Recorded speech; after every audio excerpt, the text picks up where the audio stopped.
que bueno, nos va a presentar un tema muy especial que después, al final de las conferencias, van a poder recorrer el nuevo Museo del Banco Provincia, y el título de la conferencia es El nuevo Museo del Banco Provincia, una propuesta numismática para el siglo XXI.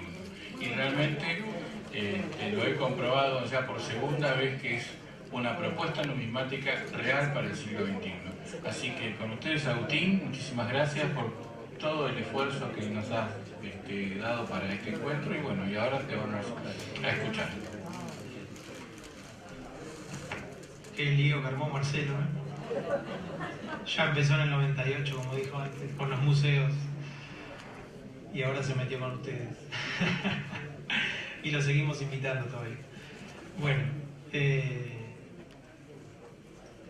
ya vamos a agradecer en la apertura del evento, pero antes que nada agradecer a la gente del centro que nos permite presentar a este nuevo Museo del Banco Provincia en este encuentro y compartir esta tarde junto con los expositores que tengo el honor de compartir este espacio. El objetivo importante, o uno de los objetivos importantes de este encuentro, tenía que ver con la conservación del patrimonio. Está claro, ¿no? Esta primera exposición del comisario está ligada a esto. Y es un temón el de conservar el patrimonio, y la charla del nuevo museo tiene puntos de comunión con esto.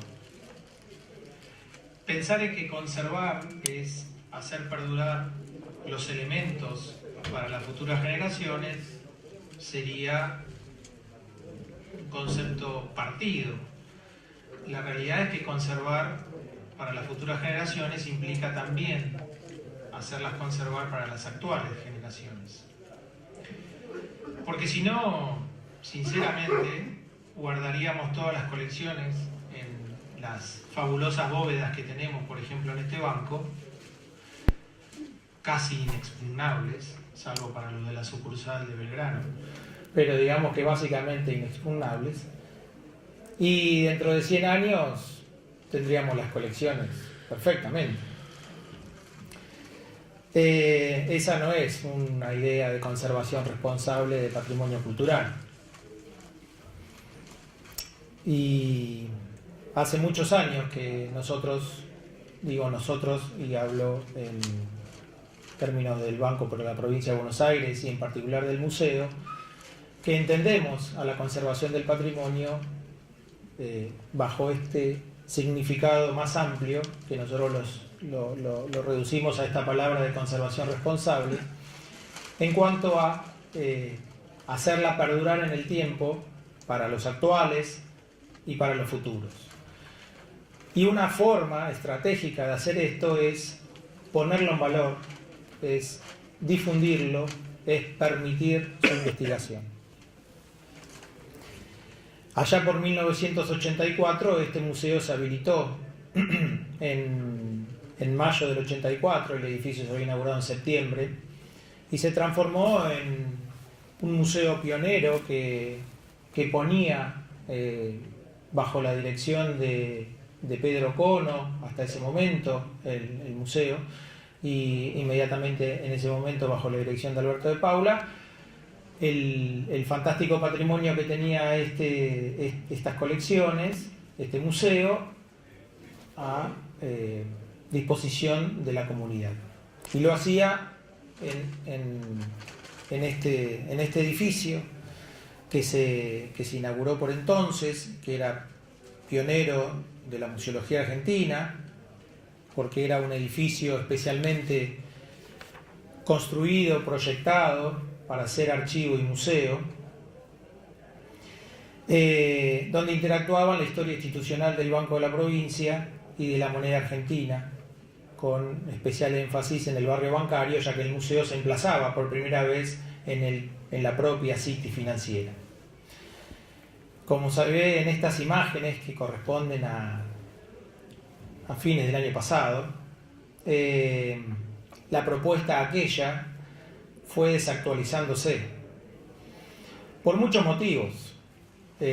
Algunos tuvieron que ver con el propio banco, que en algún momento puso en duda la conveniencia de tener semejante espacio físico dedicado a la parte cultural en el microcentro de la ciudad de Buenos Aires, y entonces decidió poner una sucursal acá adentro y hacernos convivir con la sucursal, y eso nos hizo modificar la exposición. También teníamos problemas de soportes, de contenidos, de conservación del patrimonio, de conservación material.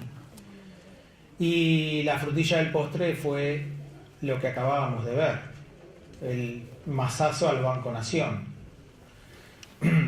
Y los problemas de seguridad, ¿no? Durante algunos años tomamos decisiones que más de uno de ustedes nos las plantearon como, no digo que erróneas, pero se quejaban de que en el museo desaparecían los originales papel y de que en el museo desaparecían las piezas más valiosas. Y la verdad es que sí, era esto lo que hacíamos, porque estábamos frente a estos problemas que ahora te comentamos. Al acercarnos al bicentenario de la moneda patria y al aniversario que vamos a cumplir este año en el museo, que es el 110 aniversario, junto con Marina Zurro, que es la subdirectora del museo, la licenciada Marina Zurro, que tanto elogian los numismáticos. Ahí, según tenemos versiones de primera mano, porque cuando le piden algo inmediatamente se los da.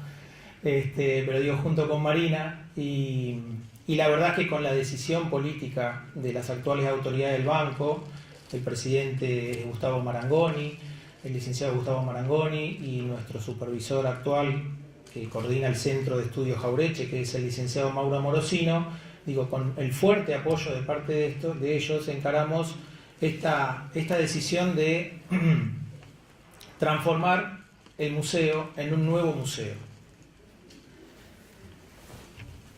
Y voy a leerlo esto porque son como las premisas que tuvo el proyecto. Y fundamentalmente era que permita un acceso pleno para todos los visitantes. O sea, era hacer un museo inclusivo. Y después voy a volver sobre este concepto de museo inclusivo. Que alcanzase estándares internacionales en conservación, que adecuara su equipamiento y su lenguaje a las nuevas generaciones. Y que en definitiva nos invitase a volver. Pero nos invitase a volver sin perder la esencia que tiene el Museo del Banco, creo que desde 1968 cuando se habilita en Córdoba y fundamentalmente desde 1984 cuando se habilita acá. Lo primero que tuvimos que hacer era solucionar un grave problema que tenía este edificio, que era ciertas limitaciones para las personas que no pudieran desplazarse libremente. Esto es, 4 de nuestras 6 bandejas de exhibición, estos medios niveles que tiene el museo, eran solamente accesibles por escalera. Este edificio fue declarado Monumento Histórico Nacional en el año 2005. En rigor es un edificio moderno para tener esta declaratoria, pero la alcanza por la concepción de haber sido proyectado y diseñado, el primer edificio finalmente así hecho en la ciudad de Buenos Aires, con este fin de ser archivo y museo. Por otro lado, porque alberga el archivo histórico y estas colecciones patrimoniales tan importantes para nuestro patrimonio cultural, digo, nuestro patrimonio cultural ya ahora parado como argentino. Y esto nos daba un desafío mayor, que era hacer una intervención importante de esta naturaleza en un edificio Monumento Histórico Nacional. Se resolvió haciendo una circulación vertical que hoy está en construcción, reemplazando una columna de aire acondicionado por un ascensor hidráulico que nos va a permitir coser, como decimos nosotros, los 6 niveles de exhibición y tener acceso a todos esos lugares.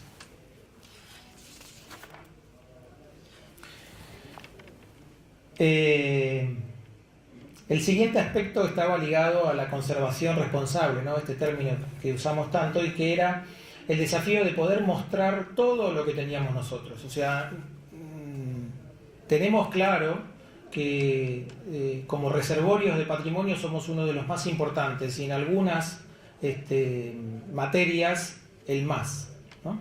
Entonces el desafío era, teníamos que mostrar esto, porque no somos una página web y entonces teníamos que mostrar el patrimonio, pero teníamos que asegurarnos esto, que no nos pasase esto que mostraba Marcelo, y que a su vez cuando dentro de 40 o 50 años alguna de estas piezas originales quisiese ser investigada, observada, no hubiera sido deteriorada por esos años de exhibición.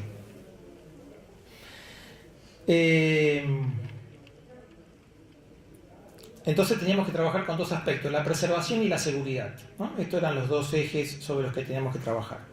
Y hay un aspecto que sabíamos que teníamos como gran problema en este edificio, y era que los contenedores, llámese equipamiento, llámese edificio, transparencias, arquitectura muy fuerte, todo eso nos competía muchísimo contra nuestros elementos en exhibición. Por eso la frase esa célebre, que era uno de los leitmotiv del proyecto, era deshacer los contenedores para resaltar los contenidos. Más de uno de ustedes había visitado el anterior museo y a veces impactaban más las vitrinas que lo que estaba expuesto, ¿no? O estas imágenes grandilocuentes del edificio contra el pequeñito objeto que teníamos que exhibir. Claramente el proyecto necesitaba trabajar muchas personas formando esta tan remanido de armar un equipo para hacer las cosas, pero bueno, la verdad que en esto sin duda teníamos que trabajar con un equipo. Nosotros hay muchos profesionales que forman parte del museo, pero sin duda nos dotamos de profesionales externos.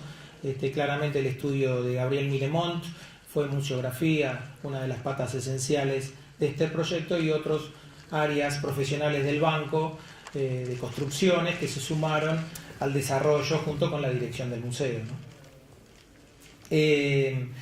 Y cuando trabajamos sobre la base de cómo arrancar el proyecto, surgió una idea que fue central, que a quienes teníamos muchos años de museo nos impactó fuertemente inicialmente, y que luego fuimos amasando nuestra mente para lograr aceptarlo y finalmente hoy creer que es una de las decisiones más importantes del proyecto actual del museo, y es el panel central. Lo que en la imagen puede ver ahí al frente como un bloque blanco, que en realidad es un elemento de 10 metros de altura por 5 de frente por 1,5 de profundidad, que va en el medio como un gigantesco obelisco, cosiendo de nuevo el término, nuestras bandejas de exhibición. Y esto nos permitió conseguir dos elementos importantes y romper este condicionamiento que tenía la arquitectura del edificio, que era romper un poco las transparencias y generar expectativas, generar espacios que en realidad llamasen a no saber exactamente con lo que uno se iba a encontrar después, y por otro lado ganar superficies de exhibición, que pese a ser un gran museo, teníamos muy pocas. Claramente otro concepto inicial fundamental del proyecto era pensar en un museo que tenía que ser atractivo para las nuevas generaciones, para las generaciones más jóvenes, y esto nos hacía sin ninguna duda mezclarnos con lo multimedial, con las nuevas tecnologías. Y entonces la existencia de este panel también nos aseguraba un buen espacio para explotar estas nuevas tecnologías. Y hablando de nuevas tecnologías, el planteo fue, desde la fachada del edificio, tenemos que empezar a tener una presencia fuerte. Nuestras vitrinas, nuestras vidrieras de exhibición, nuestras vidrieras ahí en la línea municipal, realmente han sido siempre elementos muy fuertes de difusión. hasta el proyecto eran elementos donde nosotros artesanalmente nos poníamos a disposición del transeúnte. En esta nueva versión hicimos coexistir las dos posibilidades: la vitrina, la vidriera tradicional, en la que seguimos, y digo sí artesanalmente porque cada exposición que tenemos hacemos un invento distinto para hacernos ver, y del otro lado montamos ya un elemento multimedial en la calle. Un elemento que en realidad interactúa con la gente que pasa por la calle, que ya presenta al museo ofreciéndole al transeúnte qué es lo que va a ver. Por supuesto, no es el mejor momento la obra de peatonalización de la ciudad que tenemos ahora, ¿no? Porque el día que uno se para ahí para ver el televisor se lo llevan puesto todos los que vienen atrás. Así que Dios quiera y elecciones mediantes, y seguramente las obras las acelerarán para poder inaugurarlas para las elecciones. Creo yo que para fin de año realmente este concepto, que es muy interesante y que creemos nosotros muy poderoso, va a poder explotarse integralmente. Y la idea era que cuando las personas entrasen al museo inmediatamente tuvieran concepción de dónde habían entrado. Hasta el día de hoy nosotros nos planteábamos que el museo era confuso. Y más allá de todos ustedes que son amigos y siempre nos elogiaban, el visitante ocasional muchas veces no tenía muy claro a dónde había entrado. Y esto fue lo que quisimos romper con la primera propuesta: tener un hall de recepción que funcionase como tal, como realmente un lugar de atención primaria, entendiendo que este es el punto más importante en general de los lugares de atención, porque es el que mejor nos predispone o peor nos predispone para todo lo demás. Y hoy tenemos a nuestro personal más capacitado, más calificado, que son nuestros guías, funcionando en nuestro puesto de atención y de recepción. Y ahí tenemos una primera referencia a lo que somos, a lo que es el museo, para qué es lo que preservamos y por qué nos llamamos de la manera que nos llamamos, por qué somos Archivo y Museo Histórico y por qué somos Jauretche. Y ahí ya aparece un elemento multimedial que nos permite ahondar en Jauretche, porque es una figura muy importante para nosotros, pero no es el leitmotiv del museo. Entonces teníamos que hacer coexistir esto, que no generase confusión, pero que por otro lado lo pusiéramos de manifiesto, porque fue Jauretche uno de los, además de ser un pensador muy importante para la literatura y la política argentina, en términos del Museo del Banco Provincia, fue un presidente importante de una gestión de provincialización definitiva del banco, y por otro lado quien abrió los fondos documentales del museo y el archivo a la consulta pública. Y transcurrido este primer hall de recepción, aparece otra modificación estructural muy importante para nosotros, y que es haberle dado el sentido del museo en el orden que el visitante debe enterarse de las cosas. Antes nosotros tenemos y seguimos teniendo una exposición temporaria donde mensualmente cambiamos los contenidos que mostramos y variamos de todas las temáticas habidas y por haber, porque hemos presentado creo de todo en estos 30 años en ese lugar. Pero lo teníamos en la planta baja o en la primera bandeja hasta el día de hoy.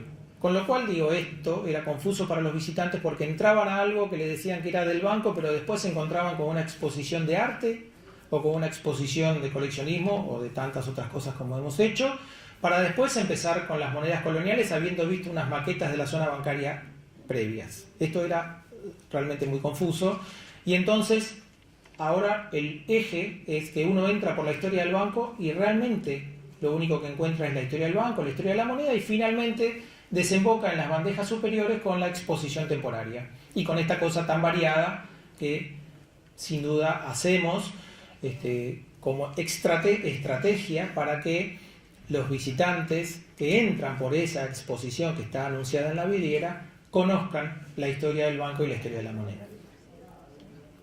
Y cuando uno entra a la primera parte, otro cambio importante que hemos hecho es desmembrar el orden cronológico que tenía el museo antes y que estaba mezclada, interactuaban cronológicamente la historia del banco con la historia de la moneda. Hoy hemos separado la historia del banco en un sector del museo y la historia de la moneda en otro sector del museo. Más allá de toda la incumbencia, por supuesto, que tiene el banco con las emisiones del siglo XIX. Pero conceptualmente uno entra y lo primero que ve en la planta baja, en donde hasta hace unos minutitos estaba cerrado, es las maquetas de la zona bancaria de Buenos Aires,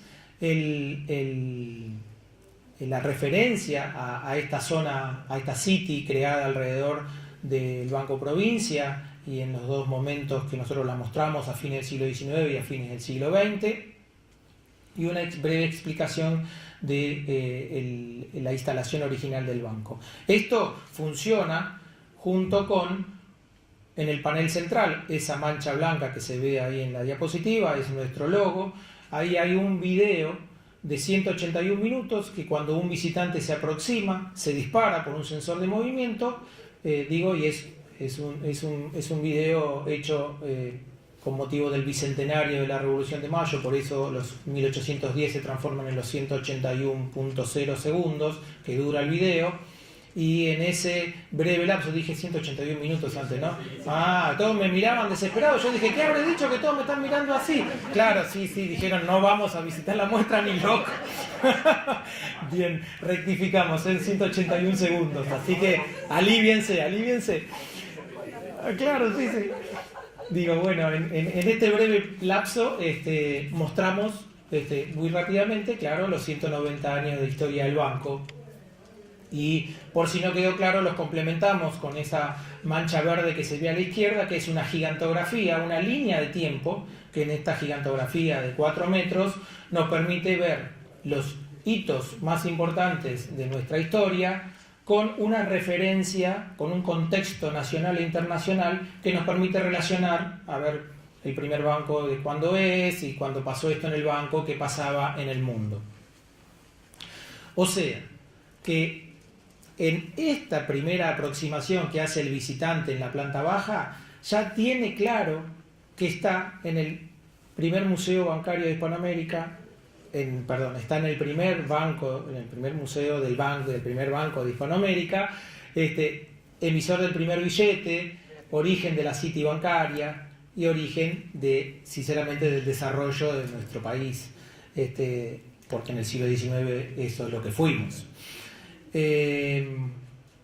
A partir de tener estos conocimientos, nos adentramos ya en la bandeja superior, en la siguiente, y en donde vamos a analizar la historia del banco, insisto, no cronológicamente, sino por grandes temas. Y uno de los grandes temas que tocamos inicialmente es el trabajo en el banco. Y a partir del trabajo mostramos los elementos de uso, los elementos con los que se trabajaba. Y hay un eje muy importante que hemos marcado en esta exposición, que es el de minimizar los textos. El desafío fue, en muy poquitos caracteres, tratar de volcar todas nuestras ideas. Esto que es tan fácil contarlo en un montón de palabras, pero cuando la gente lo tiene que leer, le generamos terribles momentos de aburrimiento, o sino que no los leen y en definitiva no terminan enterándose de lo que pretendemos. Entonces el desafío fue minimizar estos textos para tratar de explicar, contextualizados con el patrimonio y con imágenes, lo que queremos decir. Y después del trabajo tomamos las grandes casas y la importancia de nuestros principales edificios, el de Buenos Aires y el de La Plata, con elementos, infografías, como pueden ver ahí en las paredes, la maqueta del edificio del siglo XIX, el mobiliario que se puede ver muy pegadito acá en la foto a la derecha, que representa el mobiliario que utilizaban los presidentes del banco, y donde tenemos un elemento audiovisual que nos permite ver el nombre y las fechas y el carácter de nombramiento de cada uno de los presidentes del banco. Y finalmente la expansión territorial. La expansión territorial del banco, que se puede visualizar, como ven ahí abajo a la izquierda, que es un mapa interactivo, o sea, una gran pantalla multitouch, en la que uno puede navegar como si fuera un Google, digamos, un mapa de Google Maps, agrandar y achicar como un elemento touch, y tocar cada una de las 400 posiciones que tiene el banco, edificios, en donde uno puede ver una breve reseña histórica de cada una de las sucursales y imágenes de esa sucursal.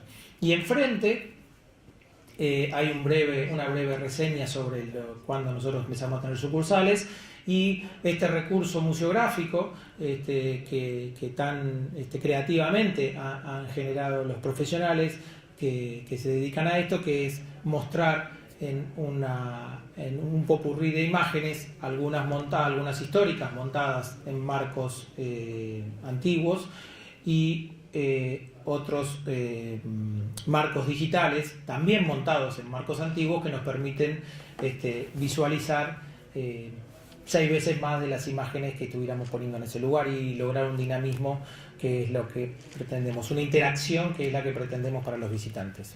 Seguimos y tenemos un área dedicada al crédito, esto tan importante que es para el Banco Provincia, la contribución que el banco ha tenido en los distintos momentos al crédito. Y hoy charlaba, ¿no? y comentaba, tenemos documentos que acreditan haber dado créditos para rescatar cautivas, y tenemos folletos de los créditos hipotecarios que casi muy buena parte de la población de la provincia de Buenos Aires ha utilizado para tener su casa o para tener su emprendimiento productivo.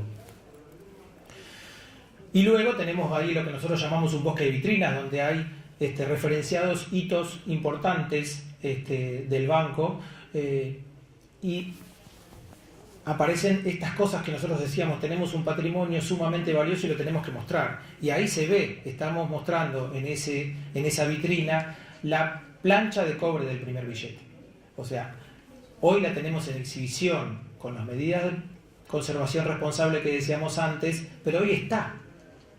La plancha de cobre creo que estuvo exhibida en los primeros años del 84 adelante. Inmediatamente se retiró y hoy está exhibida con la impresión del primer billete de 1900 y es una reimpresión, ¿no?, de este billete que se hizo en 1900 y una referencia escueta, pero lo suficientemente clara como para que se entienda el significado de este patrimonio.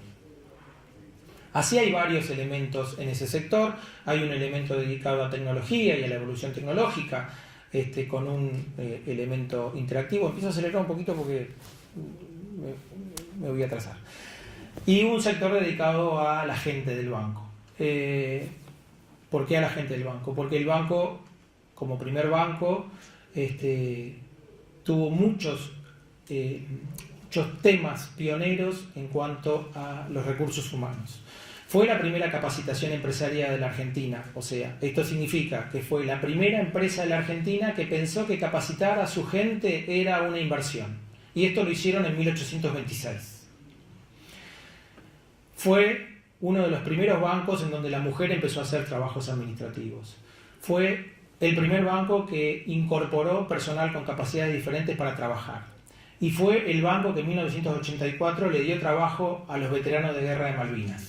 Entonces, todos estos elementos los mostramos en este sector y, por supuesto, tenemos la desgracia de tener que mostrar también que 28 compañeros del Banco Provincia fueron desaparecidos en la última dictadura cívico-militar, y eso también se puede visualizar ahí.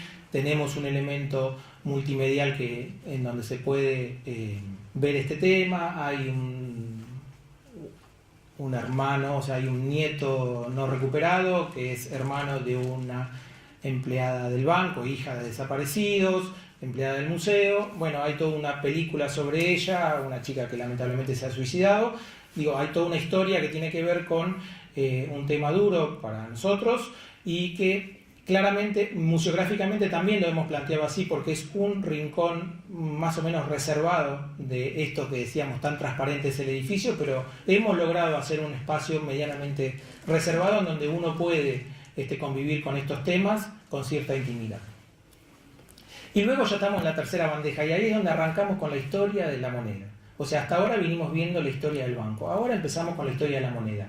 Y arrancamos con la historia de la moneda, con los orígenes de la moneda en nuestro territorio. Tratamos de explicar qué pasaba en la época colonial, qué pasaba con la moneda de la tierra, muy sintéticamente. Y en 3 vitrinas tomamos las monedas coloniales, en sus distintas evoluciones, y las monedas patrias. Y la verdad, como yo digo por ahí, estamos poniendo toda la carne al asador. De acá en más estamos mostrando toda la carne al asador. Es la bandeja estratégica del museo para ustedes, que son los numismáticos, es donde estamos mostrando lo más poderoso que nosotros tenemos en nuestras colecciones.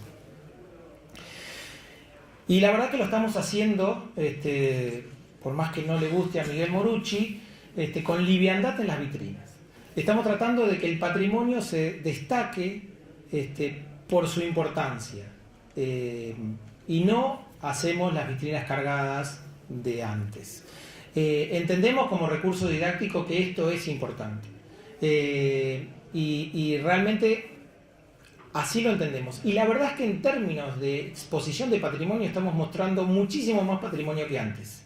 Estamos alivianando mucho las leyendas, las microleyendas y las macroleyendas. Y hacemos convivir el patrimonio en todas sus versiones. Enfrente de esas monedas coloniales tenemos un sector dedicado al Banco Provincia y los primeros billetes argentinos. Y ahí realmente estamos mostrando, desde la reimpresión nuevamente del primer billete, todos los billetes del Banco de Buenos Aires, del Banco Nacional, las monedas de Birmingham, los cuños, los primeros cuños de las monedas de casa de moneda de la provincia. Y esto convive con, como decía antes, con los cuños, con las balanzas. Como pueden ver ahí, hay billetes, monedas y cuños, con muy poco texto, y con vitrinas que muestran lo que casi nadie tiene, que son los elementos de fabricación. Los cuños, las planchas, los clichés, los libros de registro de la monedación, de la Casa de Moneda del 26, los marcos para hacer papel filigranado, la prusianita o la balanza. O sea, todos estos elementos hacen que ese patrimonio que se esté mostrando realmente sea un patrimonio excepcional en términos de los especialistas que son ustedes.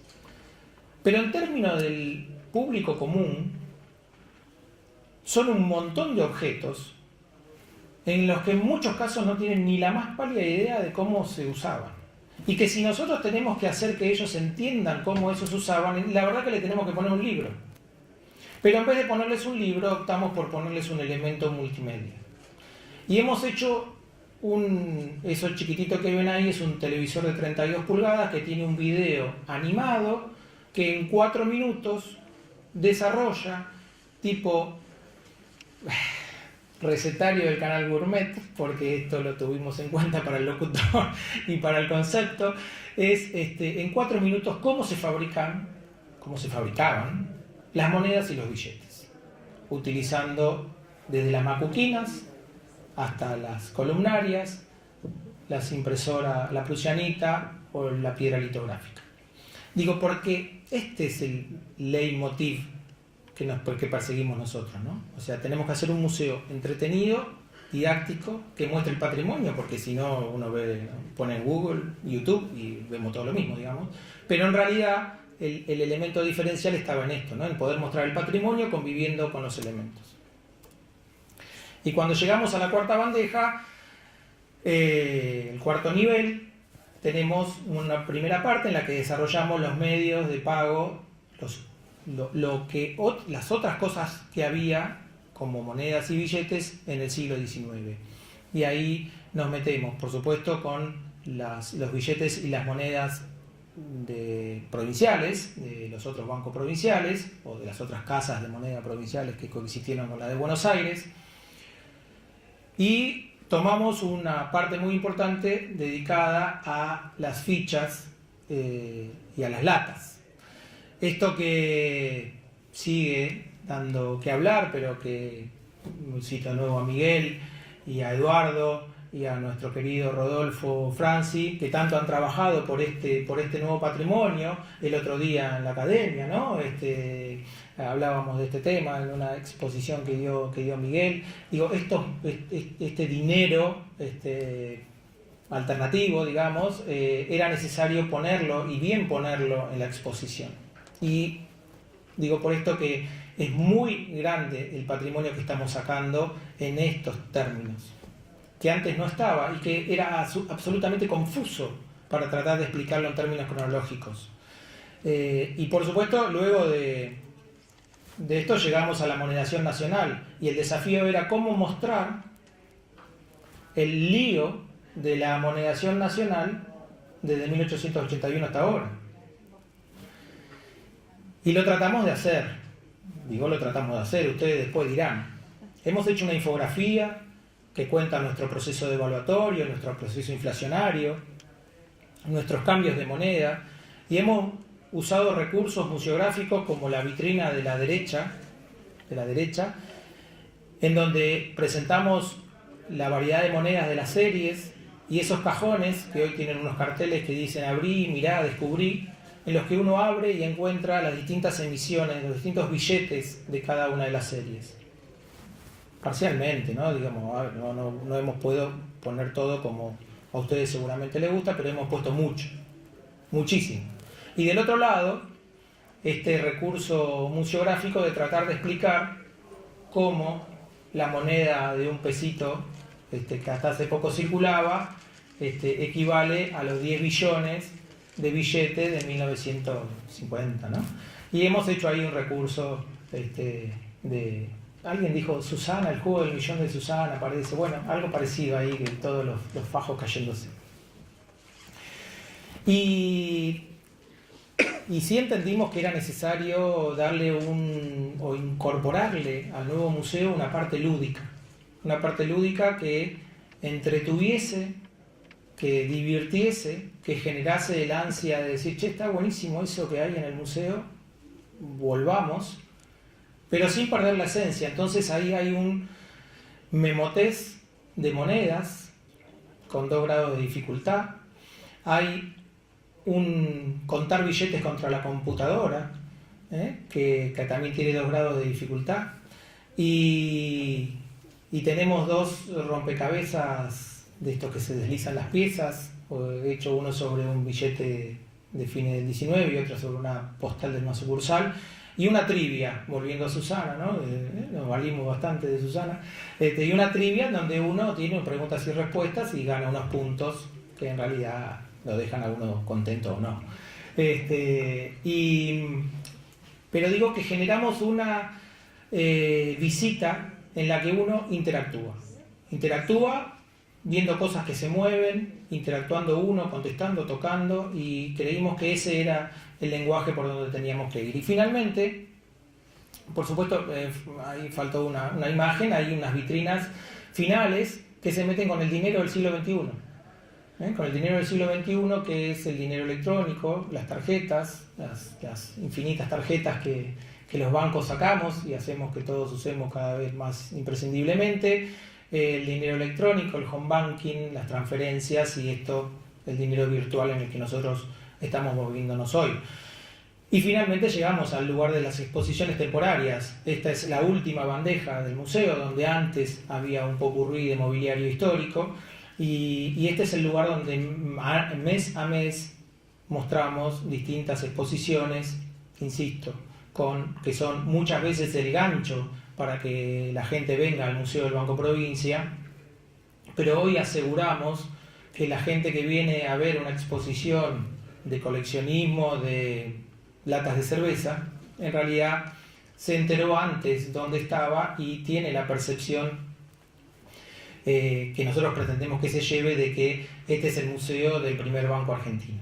¿Cuánto mide Agustín el panel nuevo de ahí arriba hasta abajo? Estamos en 10 metros total. Sí. ¿Las exposiciones temporarias es de variada temática? Absolutamente. Y las obras de arte que compró el Banco Provincia en el siglo XIX, que eran obras históricas, ¿no están expuestas? Básicamente esas obras del siglo XIX nunca estuvieron en el museo. Nosotros tenemos en el salón, sí teníamos hasta hace un tiempo la imagen de la Asamblea del año 13. El cuadro de la Asamblea del año 13 que estaba en la planta baja. Ese cuadro se restituyó al salón de directorio del banco, que es el edificio de San Martín 137, que es donde sesionó la asamblea. Entonces, el 31 de enero de este año, en el Bicentenario de la Asamblea, ese cuadro fue recolocado, digamos, en el salón de directorio como una decisión de que eso que representaba ese hecho tan importante en ese solar estuviera en ese mismo solar. Después tenemos el crédito de los fundadores del crédito público, el cuadro del crédito de los fundadores del crédito público, que está en el salón de directorio de Casa La Plata. Después tenemos algunos cuadros históricos que corresponden a personas: Vélez Arfiel, Rivadavia, Aguirre, García, los primeros presidentes. Esos en general están exhibidos en algunas áreas de Casa Central, y si no, guardados en nuestros depósitos. ¿Y las estatuas, por ejemplo, que están en el libro, la de Rivadavia? En general, todo lo que es la colección de arte está exhibida, forma parte del, llamémosle, de la decoración de los edificios históricos de Casa Matriz y de Casa Buenos Aires. Solamente se retiran para algunas exposiciones, que es la forma de ponerlo a disposición de la gente. Recordarán, el año pasado hicimos, junto con el Banco Central y con el Banco Nación, una exposición de obras de arte en el Palais de Glass. Y en esa exposición sacamos mucho de este patrimonio que normalmente está en áreas reservadas.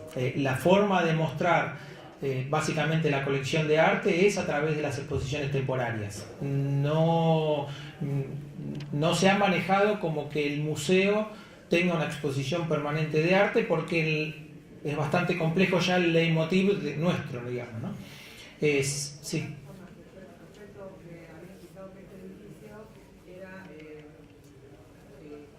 Monumento Histórico Nacional.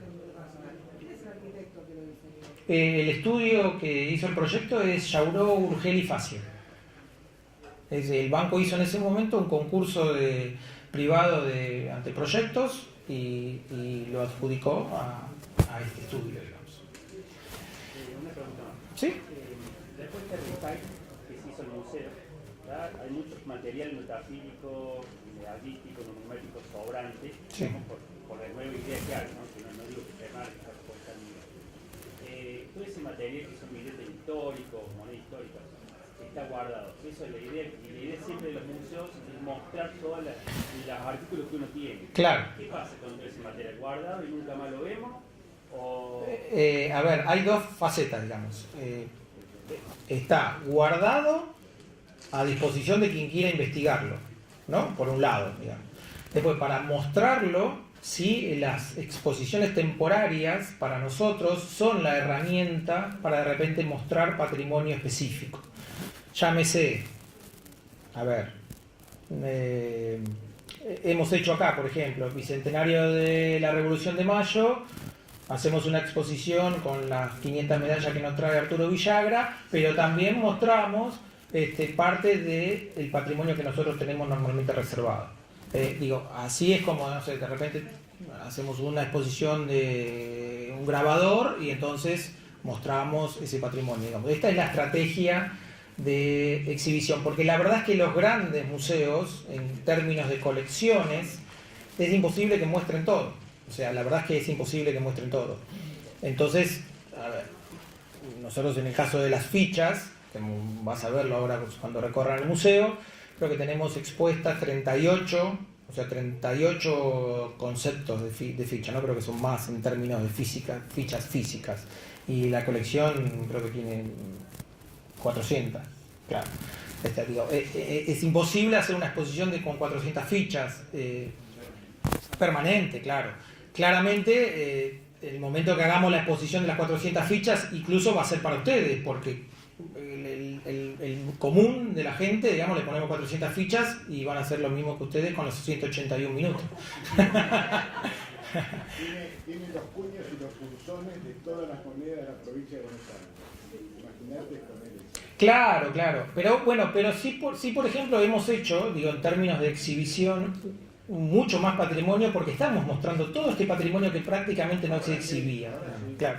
Incluso en la misma exposición histórica de Cono, que era muy numismática, pero no había tanta exhibición de patrimonio de fabricación. Había mucho más de piezas, digamos, ¿no? Y nosotros, hemos hablado muchas veces con Nora, la verdad que lo que nos diferencia de los coleccionistas es la propiedad de los elementos de hechura, digamos, que son esos los que tenemos nosotros. O sea, más allá de las grandes colecciones, digamos, ¿no? Pero, claro. Y también tratar de explicar para qué es eso, ¿no? Tratar de que la gente entienda. Creo que el ejemplo de las filigranas, de esto que se hizo con Francisco, con Nora, con Papelera Palermo, cuando se hizo todo el proceso de cómo cómo se usaba, cómo se hacía papel así, que, ¿no? Lo presentamos en Rosario. Pues creo que eso es un elemento buenísimo de concepción, de aprovechamiento responsable, de conservación responsable del patrimonio. O sea, mostrarlo efectivamente cómo es, para qué es, y que didácticamente esto tome fuerza. Bueno, nada, esto es un final. Y bueno, nada, los invito a que por supuesto de ahora en más recorran el museo, y como siempre estamos abiertos a todas las sugerencias que crean convenientes.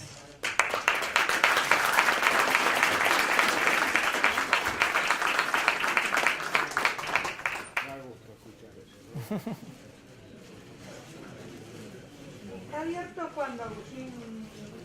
Ahora, después de la conferencia, en el recorte ya lo abrimos. ¿En la semana? De lunes a viernes de 10 a 18 está abierto. ¿Sábado y domingo No, sábado y domingo no, abrimos determinadas situaciones especiales como el Día de los Museos que abrimos, la Noche de los Museos. Bueno, vamos a entregarle a Agustín San Martín el diploma y la medalla del encuentro en reconocimiento a su conferencia, felicitarlo por el museo. Gracias, Arturo. Un gusto.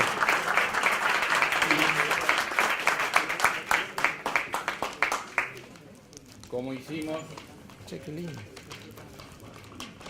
en el caso anterior, un acrílico con su nombre, qué la bueno. charla y el logo del encuentro. Buenísimo. Bueno, gracias.